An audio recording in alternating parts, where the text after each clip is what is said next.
여러분 안녕하세요. 15주차 공부를 하겠습니다.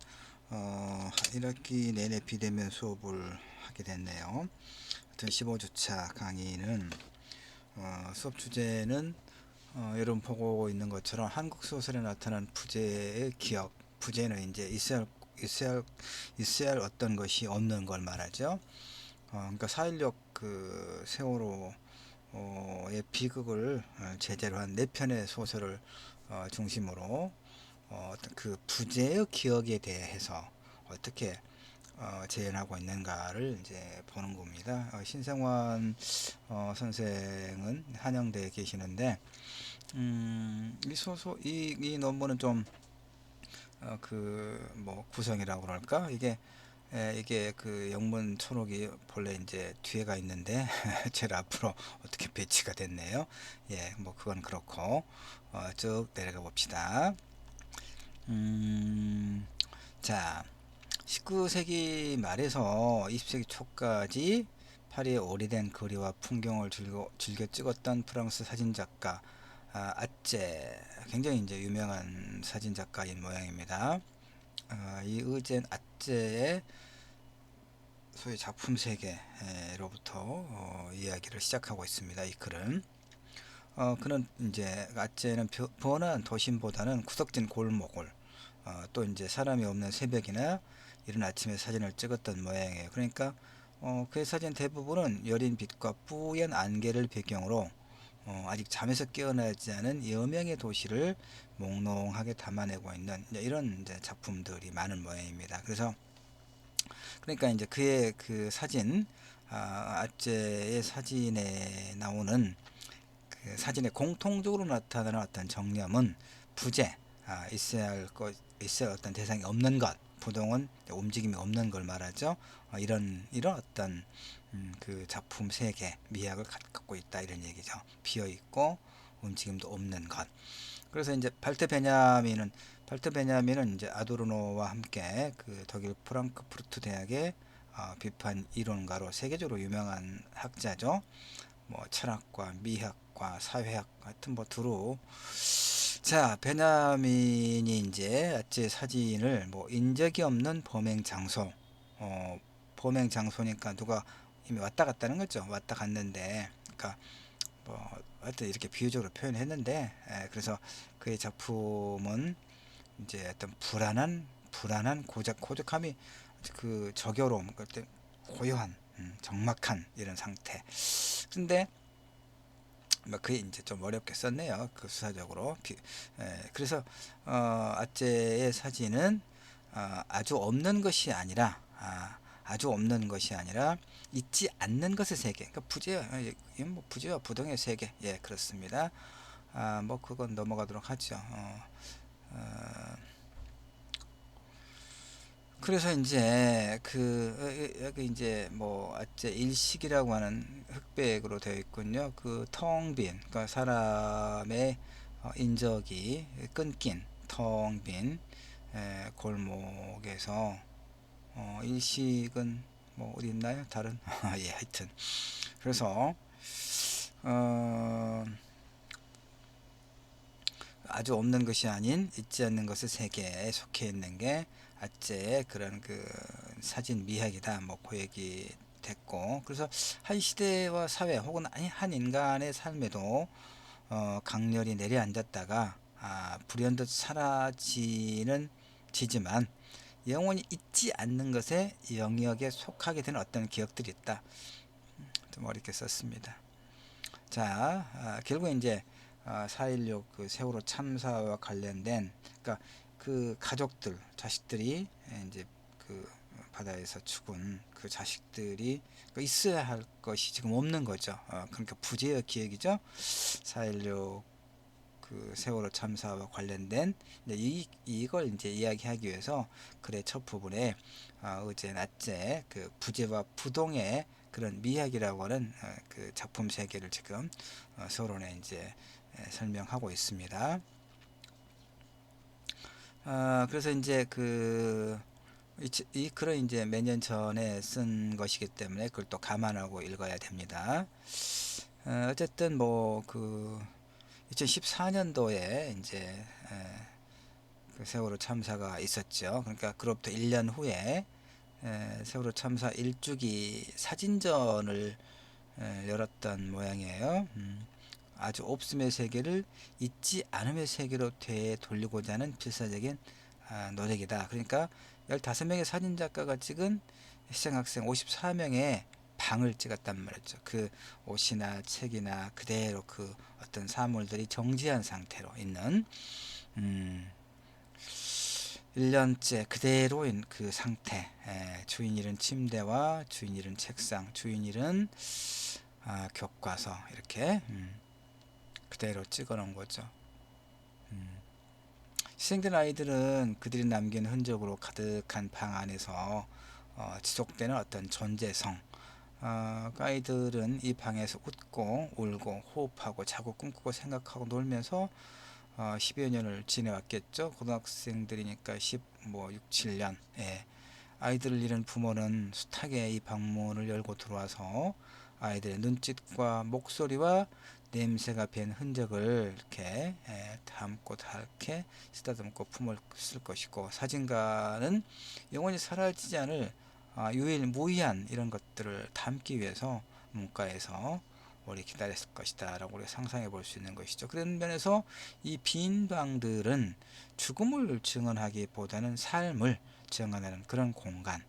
그래서 이제 이 사진들은 프랑스의 그 사진작가 부제와 부동의 어떤 그 사진 미학을, 그런 세계를 갖고 있던 어제 낮제 그 사진처럼 자, 이제 뭐 세월호의 그 비극 이 사건을 우리가 잘 알고 있죠.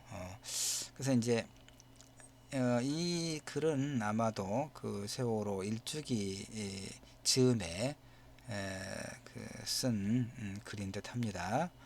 이 문장으로 보니까.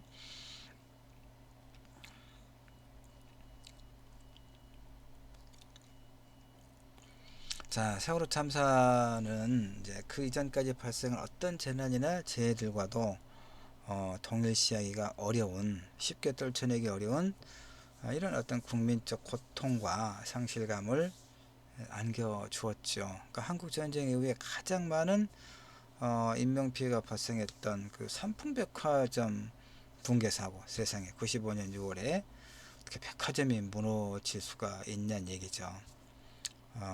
사망자가 501명이군요. 예. 근데 이제 뭐 이런 삼풍백화점 붕괴에도 충격이고, 그 다음에 그 이어서 한강 다리가 또 무너져 버렸잖아요. 그쵸? 예. 그 다음에 이제 세월호 희생. 그러니까 이제 이런 이런 어떤 그 참사보다 세월호 참사가 훨씬 더 큰 충격으로 다가온 이유는, 물론 이제 삼풍백화점 붕괴해서 또는 한강 다리가 이제 무너져서 희생된 그 사람들의 가족 입장에서는 그 사건들이 가장 이제 그만큼 충격이겠죠. 근데 이제 일반적으로 본다면 세월호 참사가 엄청난 충격으로 다가온 이제 몇 가지 이유가 있어요. 그것은 희생자 대부분이 이제 그 제주도로 그 수학여행을 가려고 이제 가고 있던 어린 학생들이라는 점. 그 다음에 그 이제 삼풍백화점이 붕괴하던 붕괴 사고, 그 20년 전과는 비교하기 어렵게 발전한 미디어 환경, 그러니까 실시간으로 그 세월호가 가라앉고 그 아이들이 죽어가는 것 전혀 구조하지 않고 이런 것들이 그 실시간으로 중계되는 미디어 환경을 통해서 사람들은 엄청난 충격을 갖게 됐다는 얘기죠. 그래서 이제 뭐 사실 뭐 지금은 내가 이제 수업을 하느라고 상당히 냉정하게 이 사건을 지금 이야기하고 있습니다만은 오랫동안 나는 사실 그 이 세월호와 관련된 영상들이라든가 이 추모 영상이나 이런 것을 의도적으로 보지 않아서 너무 견딜 수 없어서, 그 슬픔을 견딜 수가 없어서,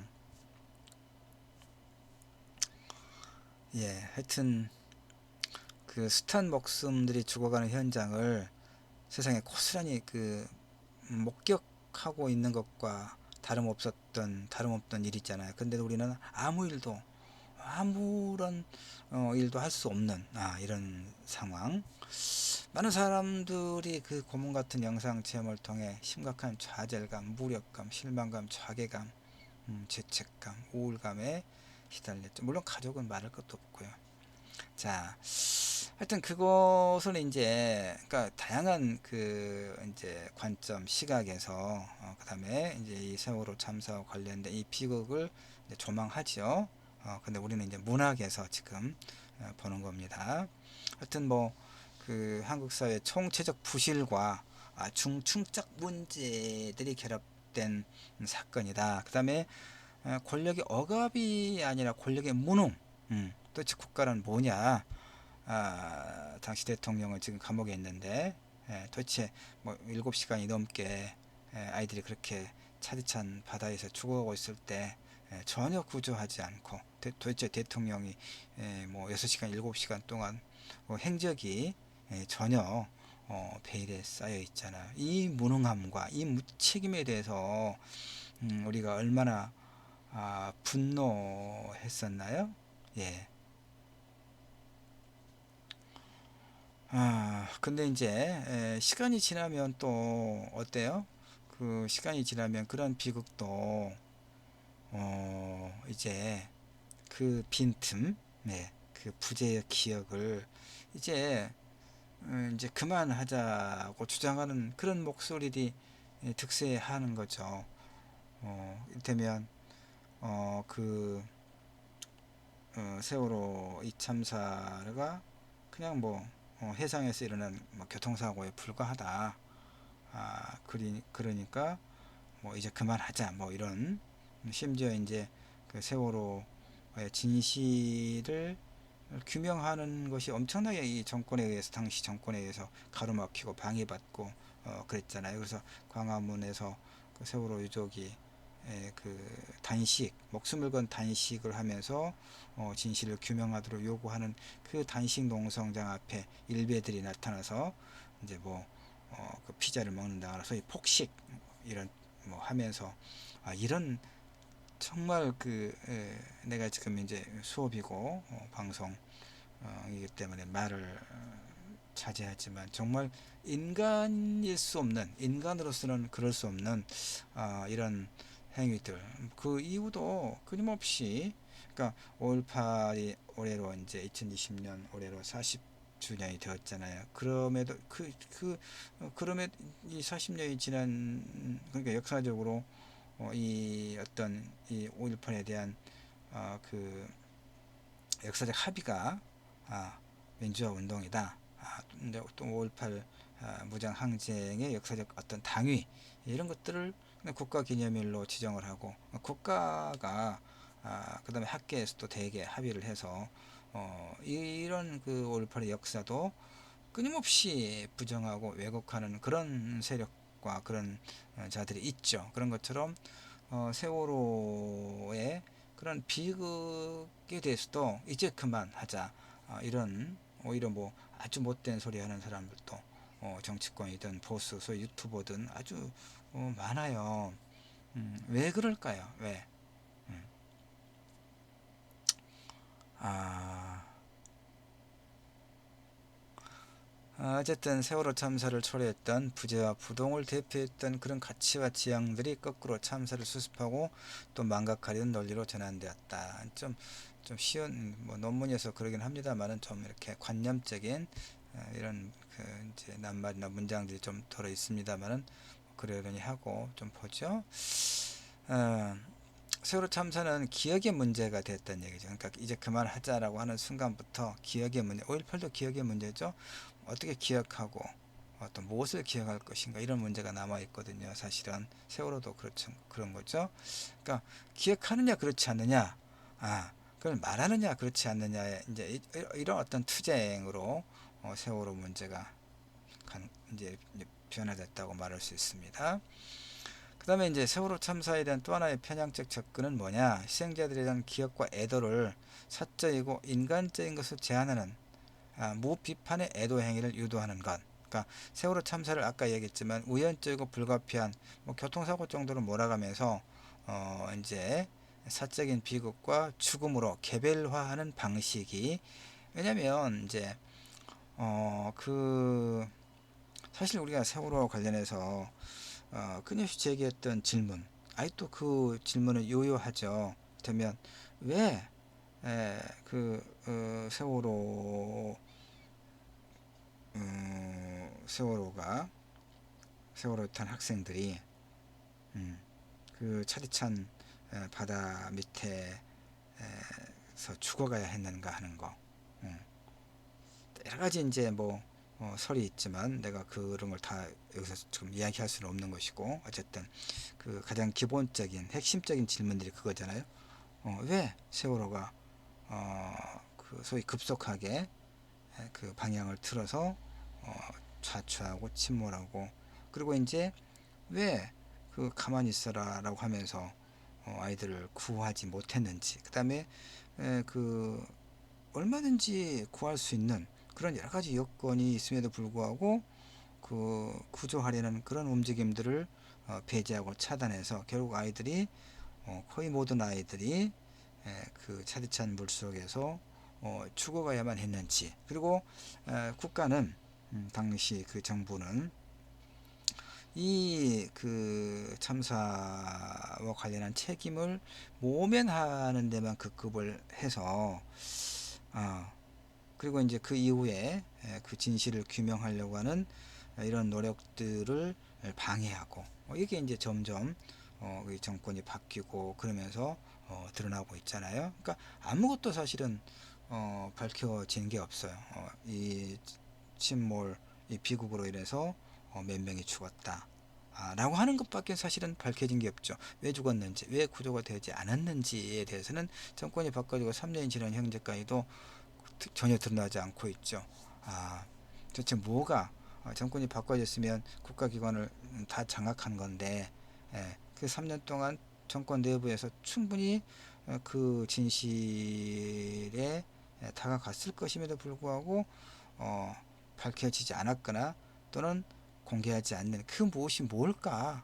이것은 계속해서 끊임없이 질문하고 이제 그럴 문제이긴 하죠. 근데 이제 우리는 이 챕터에서 바로 그런 어떤 그 이제 세월호의 그 진실을 규명하려고 하고, 그다음에 그 부재의 기억을 보존하려고 하는 이런 어떤 흐름과 상반되는, 그러니까 그건 뭐 우연히 일어난 교통사고에 불과하다. 그러니까 이제 뭐 그 정도로 하자. 뭐 진실이고 뭐가 있느냐라고 하는 이런 그 어떤 반동적인 흐름, 이런 이제 소위 그래서 이제 기억 투쟁이 되고 있다 이런 얘기죠. 그래서 뭐 김진영은 애도에 담긴 두 가지 의미를 언급한다고 그랬습니다. 지금까지 맺어온 관계를 상실한 것에서 비롯된 슬픔의 작업이 하나고, 그 관계의 문제점도 함께 성찰하면서 새로운 관계를 맺어가는 것이 다른 하나다. 이것이 이제 애도에 담긴 두 가지 의미다 이렇게 이야기하고 있는데, 그러니까 애도는 결코 삶과 죽음을 경계짓고 단절시키는 것이 아니라 서로를 넘나들면서, 삶과 죽음을 넘나들면서 새로운 관계를 형성하는 것이다. 희생자들을 죽은 어떤 것으로 고정시키려는 시도 역시 그들에게 가만히 있으라고 하는 요청과 전혀 다를 바 없다. 뭐 이렇게 지금 이야기하고 있는데, 여러분이 이제 이런 부분들을 지금 맥락으로 이해를 하기 바랍니다. 문장 자체는 조금 그렇게 친절한 표현은 아닌 글이긴 합니다. 보니까. 자, 어쨌든 그래서 이제 기억의 정치학, 기억 투쟁. 자, 세월호 참사 역시 어느 순간부터 기억과 망각의 기억이냐 망각이냐 이런 투쟁의 영역으로 이제 그런 장으로 넘어갔다는 얘기입니다. 죽음과 애도가 개인적인 차원을 넘어서 우리 사회 전체적인 어떤 맥락에서 의미를 띠고 있는 까닭은 뭐냐? 그 역사라고 하는 것이 죽음에 대한 의미 부여 또는 그것을 어떻게 기억하고 재현하는가, 이런 측면에서 매우 중요하기 때문에 그렇다는 것이고요. 쭉 내려갑시다. 서론이 좀 설명이 문장이 좀 어려워서. 그래서 소설도 이제 그 프랑스의 그 유명한 이런 사진 작가 의진 아제의 그 부재와 부동의 그 어떤 그런 미학 사진 그 작품 세계를 가지고 있는 사진 작가의 빈방, 그의 빈방 사진들이 아주 없음의 물리적 부재의 세계를 잊지 않음의 정서적 존재 세계로 변환하는 것과 동일한 작업을 하여튼 계속 반복되는 질문이죠. 그러니까 쉽게 말해서 그 이 의제 낫제의 이런 그 일련의 사진 작업들이 그러한 것처럼 이 4.16 세월호 참사를 제재로 하고 있는 한국의 소설들이 그 부재의 기억을 어떻게 그 재현하면서 그것이 죽음 너머로, 그러니까 죽음의 기억을 넘어서 여전히 살아있는 의미로 재현되고 우리에게 그 의미를 계속 숙고하게 만드는가, 이걸 한번 보자는 것이 이 글의 의도죠. 예. 그래서 이제 쭉 넘어가면 쭉 넘어갑시다. 그래서 세월호 참사 같은 경우는 이제 문학이 그 피해갈 수 없는 그런 주제죠. 그래서 이제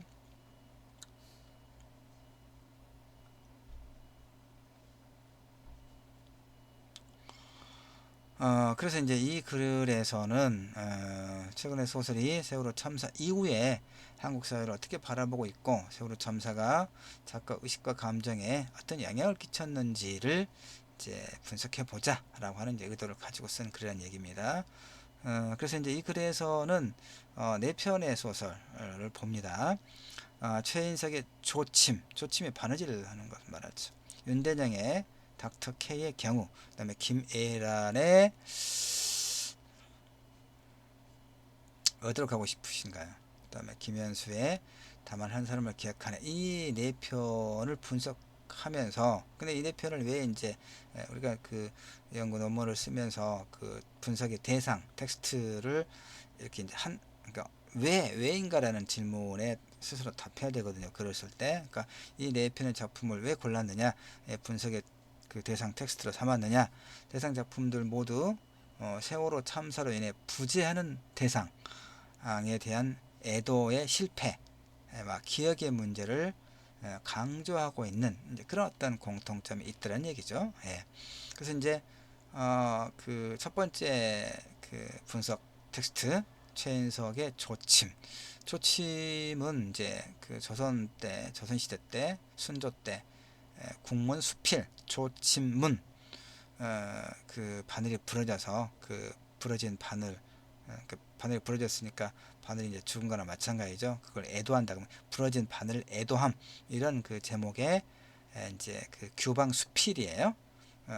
이 수필에서 이제 제목을 가져왔다는 얘기죠. 모티프를 가져오고, 그러니까 삭바느질을 하던 부인이 부러진 바늘을 의인화하여 쓴 제문인 원작과 유사하게 이 바느질이 소설에서 매우 중요한 행위로 이제 기능을 해요. 자, 소설을 보면 절대정가 오보명 장씨는 이제 교도소에서 나와서 발길 닿는 대로 이렇게 방황하다가 허름한 고석 시향 아파트 단지 쓰레기장 옆에 부엌과 집을 짓고 머문다는 얘기입니다. 소설에서 교도소 배운 것이 이제 그 세탁 기술, 그러니까 이걸로 이제 밥벌이를 하려고 고석 세탁 간판을 내걸고 장사를 합니다. 그런데 자신과 비슷한 그런 처지로 노숙하던 이제 여자 푸니와 함께 살아요.